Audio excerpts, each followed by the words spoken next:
who is the head of the team that was designated to look for Mr. Roy Gomez? May I ask the NBI, have you also designated a team to locate Mr. Gomez? Based on the recommendation of Congressman Paduano, the NBI created a task force to locate not only Roy Gomez but also AD Young and the others. Iyo yung sagot mo does not satisfy my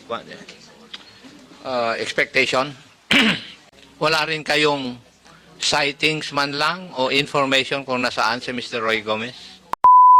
Kayo po ay presidente ng ABC Opo, sir. sa Mexico, Pampanga. Yes po. And as such, kayo po ay government official. Opo. Alam nyo na may arrest warrant si Mr. Tumang, bakit hindi nyo siya dinala sa amin o sa police? Sir, nung pong nagkita kami sa SM Clark po, sinabihan ko po siya, sabi ko, bakit hindi ka mag-attend sa hearing? Kasi hinahanap ka na po sa hearing, sabi ko sa kanya. Ang tanong ko po bakit hindi nyo pa siya dinala sa police? Alam nyo palang may arrest warrant And you are a government official, the head of the Association of Barangay Captain. Magdahan-dahan ka iyo dahil pwede rin kitang i-move to cite you in contempt for not doing your job. May I ask the PNP, Police Commander of Mexico, and the CIDG, have you designated a team to look for Mr. Roy Gomez? CIDG muna. CIDG. Yes, sir. We have here Police Lieutenant Colonel Dave Toktokan, sir, of the DSOU. Okay.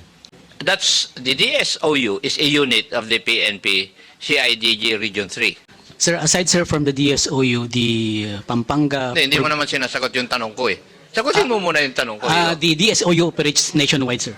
Nationwide. Yes, sir. So you're representing CIDG Camp Crame. Yes, sir. Yes. Now, who is the head of the team that was designated to look for Mr. Roy Gomez? Sir, it is the DSOU, sir. CIDG. Sino siya? Police Lieutenant Colonel Dave Toktokan, sir. How many men do you have in your unit? Magdahan-dahan ka iyo dahil pwede rin kitang i-move to cite you in contempt for not doing your job. We have 39, sir. Yes, sir. In Camp Crame. On this oil camp Krami, sir. Yes. But you also have people in Region 3, CIDG Region 3, tama? Where Mr. Gomez is supposed to be residing. Actually, sir, we have a provincial officer there, sir. Sa Which is not Pampanga. under the Meron DSOU, din sir. kayong regional office, di ba, ng CIDG? Yes, sir. Oh, But it's huwag not mo akong under kwento, the... naging chief ako ng CIDG, iho Yes, sir. Kaya, We know, sir. kaya meron din kayong tauhan doon sa region, meron din kayong tauhan sa probinsya.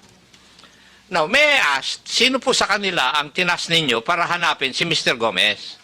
Yes, sir. The provincial officer of Pampanga, sir. Yes. Is he present? No, Your Honor, sir. Oh, so, in other words, you put it upon yourself, the task for locating Mr. Gomez. Actually, sir, we are in the DSOU, sir, we are tasked to monitor if he has addresses here in Metro Manila, sir. In Metro Manila. Yes, sir, and other parts of the country, sir. Alam mo, iyo yung sagot mo does not satisfy my expectation. May I ask the NBI, have you also designated a team to locate Mr. Gomez because of the order of this committee?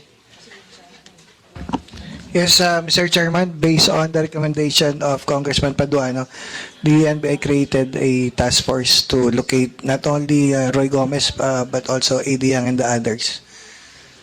And there has been no report of citing or locating Mr. Roy Gomez? None, Your Honor. That is also true with the PNP? Wala rin kayong sightings man lang o information kung nasaan si Mr. Roy Gomez? Actually, sir, we have received information, sir, that he is still in Mexico, Pampanga, sir. Okay. Mr. Chair, may I know if we have invited Mr. Vic Balhaja, the former barangay chairman of Kamuning, Mexico, Pampanga? Is present, Mr. Chairman.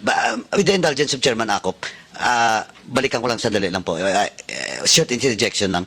Kasi, kanina kasi, the CIDG Police Colonel Puklay is pointing to Police Lieutenant Colonel Tuktukan that he's in charge of this case.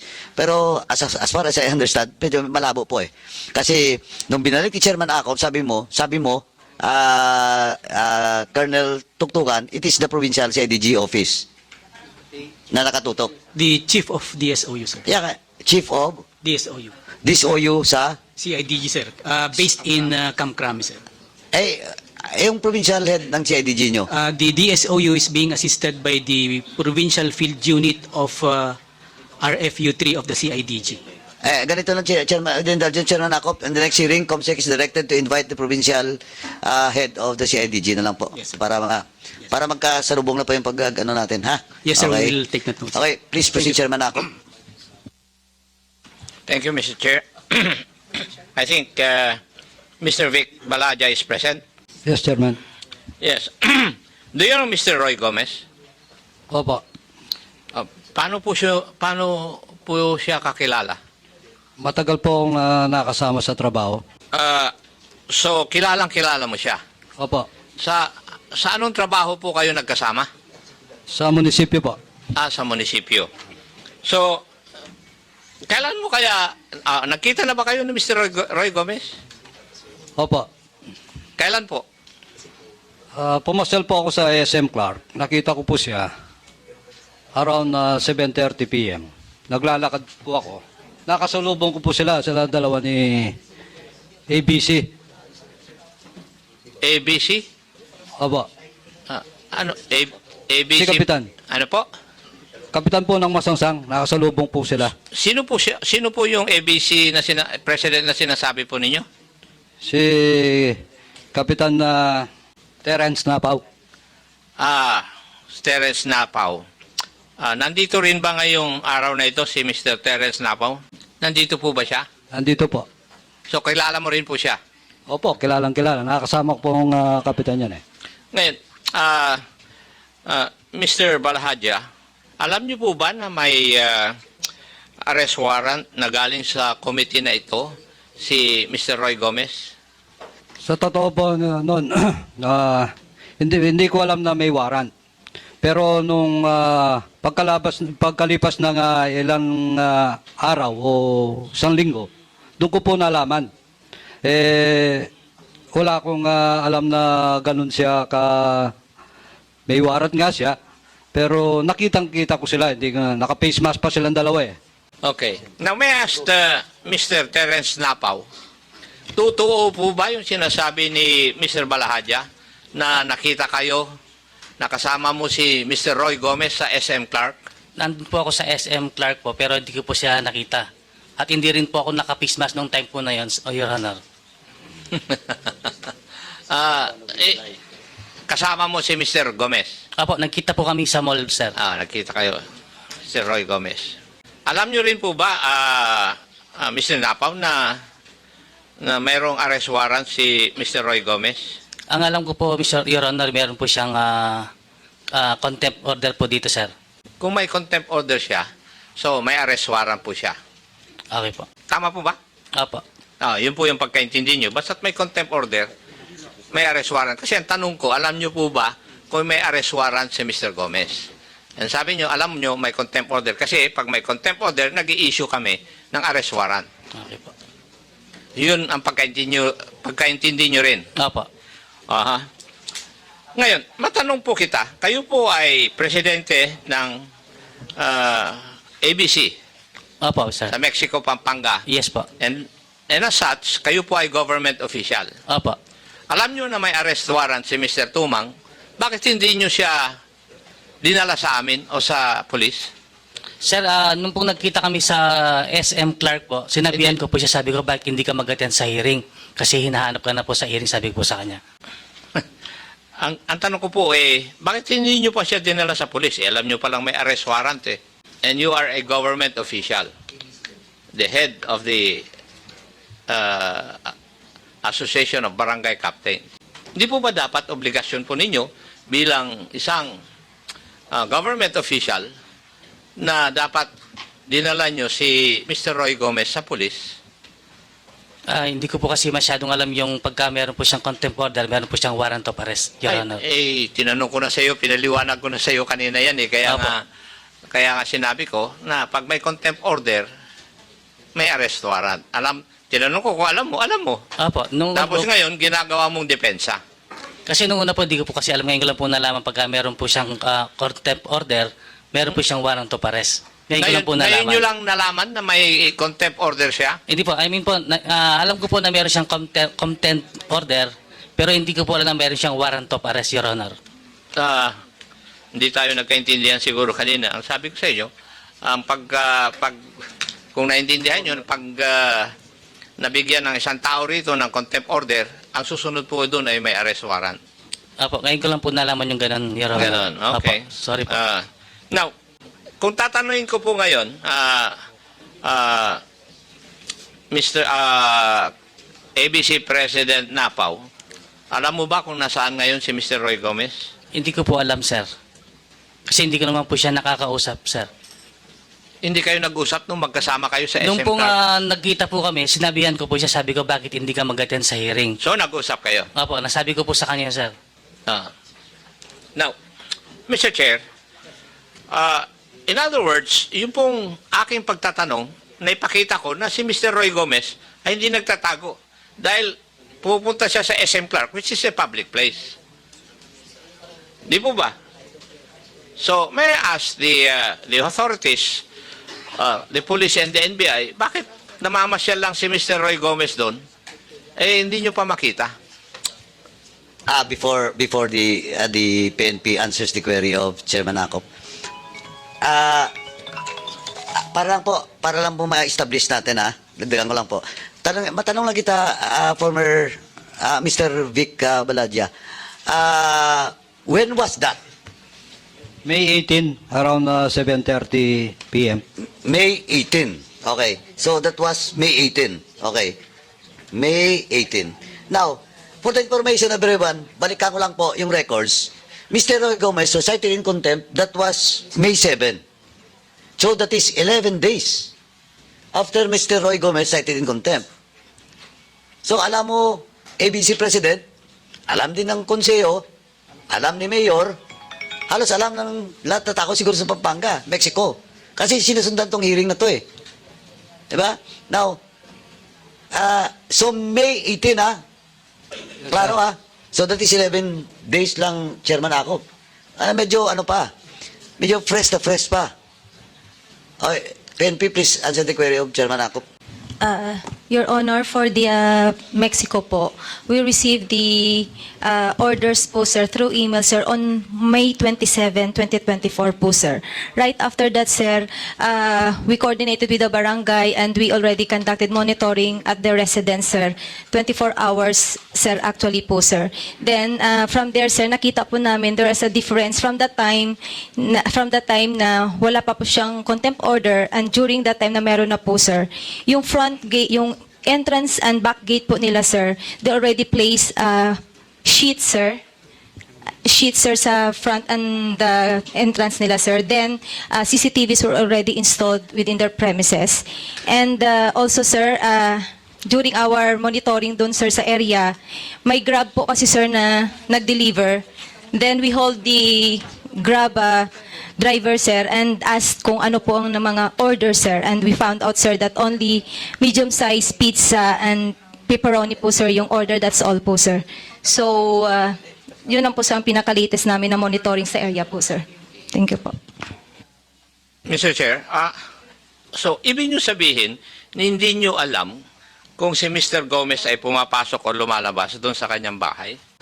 Sir, yung nadatna na namin doon, sir. Hindi nga. Sagutin mo yung tanong No, sir. ko. So, in other words, the police would not even know whether Mr. Roy Gomez is sleeping in his house.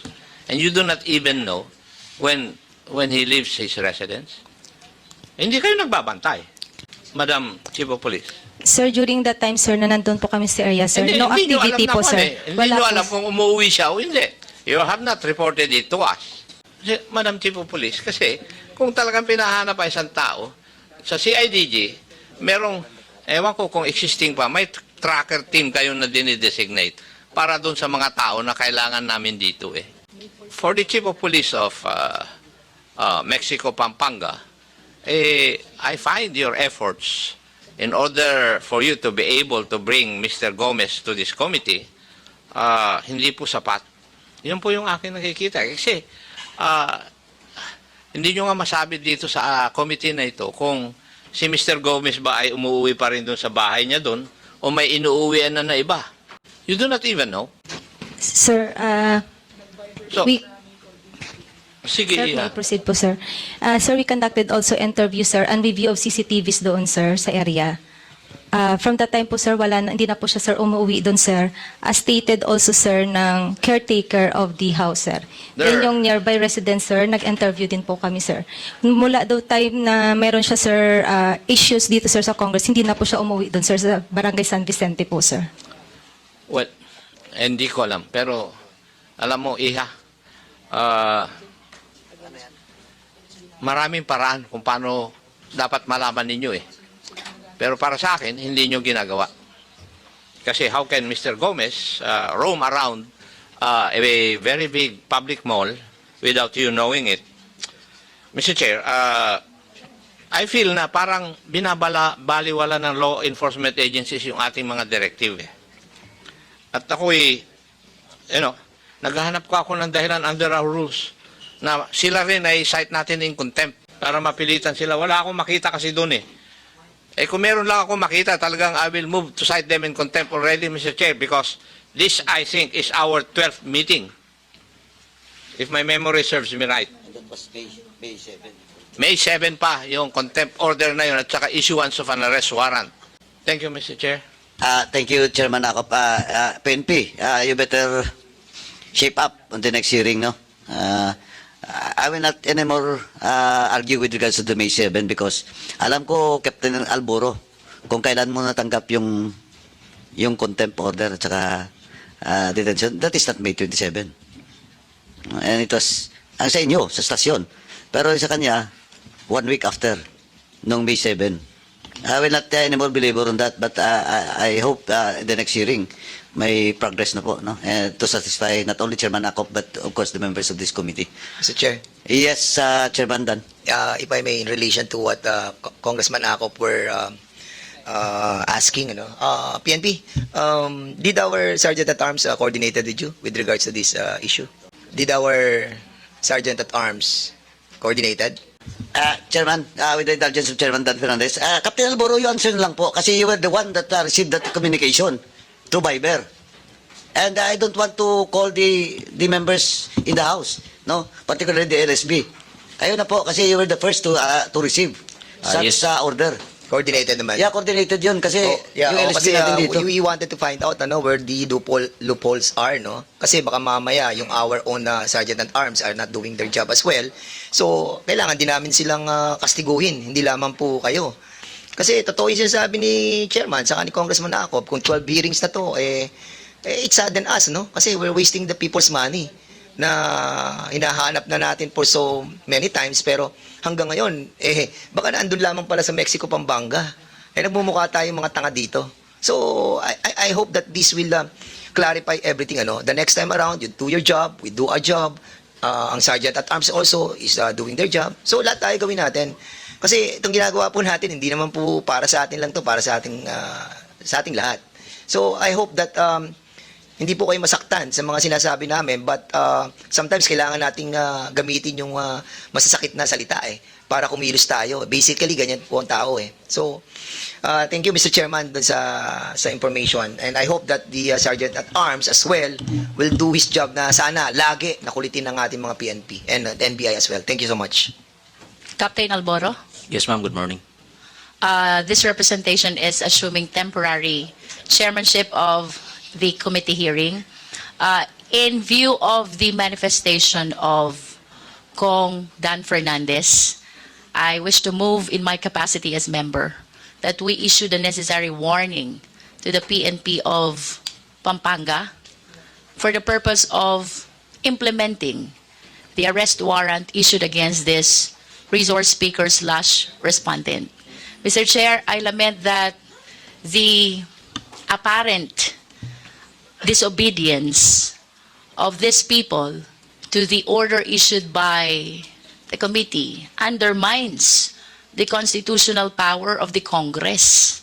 So I wish to make the PNP realize about the necessity of exhausting all remedies to make sure that we implement the arrest warrant. With that, Mr. Chair, I move that we issue the necessary warning to the PNP of Pampanga, both the Municipal Police Station and the Provincial Police Office, for the purpose of implementing the warrants issued to these people. Mr. Chair, I wish to solicit as well the help of the media. We're always on TVs, we're always on social medias. Paki-include po yung pictures ng ating mga respondents na ipinapatawag dito sa committee hearing, because I honestly believe that with their pictures shown publicly, it will employ pressure on them to obey to the orders of this committee. Mr. Chair. Is that a motion? Yes, Mr. Chair. Oh, there is a motion duly seconded by Vice Chairman Dan Fernandez in the election. The chair is none, the motion is carried. COMSEC, it is directed to prepare the letter addressed to PNP.